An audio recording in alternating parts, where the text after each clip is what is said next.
আচ্ছা, এই হচ্ছে আমার পা, আর এই হচ্ছে কোরআন শরীফ বুকের মধ্যে লালন করছি। এটাকে আমি পোড়াচ্ছি না, পা দিয়ে মারাচ্ছি না, কিংবা পাতাগুলো ছিঁড়ে ফেলছি না, কিন্তু আমি যেটা করছি সেটা হচ্ছে কোরআনের মধ্যেই যে বিভৎস বর্বর কিছু আয়াত আছে সেগুলো নিয়ে আমি একটু মজার ছলে আপনাদেরকে জ্ঞান দেওয়ার চেষ্টা করি।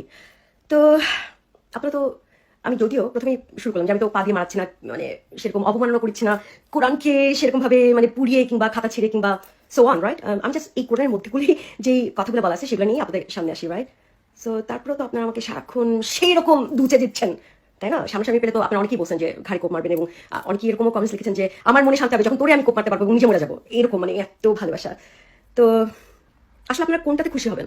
এরকম একটা, মানে মানে কি বলবো, আমি একটা বই, যে বইটার মধ্যে বলা আছে যে এখান থেকেই মানব জাতির একটা শুরু শেষ, এবং এটাই হচ্ছে একমাত্র আপনাদেরকে সবাইকে, আমাদের সবাইকে ফলো করতে হবে, যেটার সাথে আজকে সভ্যতার কোনো মিলই নাই রে ভাই, মিলই নাই।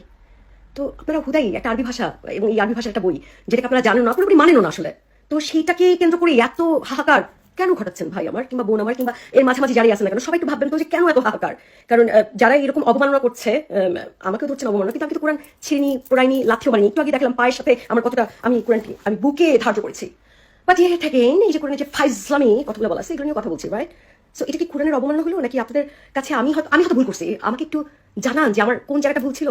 আমি তো কোরআনের এই আয়াতগুলোকেই আপনাদের কাছে সামনে তুলে ধরছি, তাই না? আমাকে একটু জানাবেন যে কোথায় ভুল হচ্ছে আর কি আমাদের। আর আপনারা এত লাইক হয়ে গেলেন না বুঝাই একটা বইটা সেরকম ভাবে, মানে নিজের জান প্রাণ দিয়ে এরকম তুল্লা করতেছেন।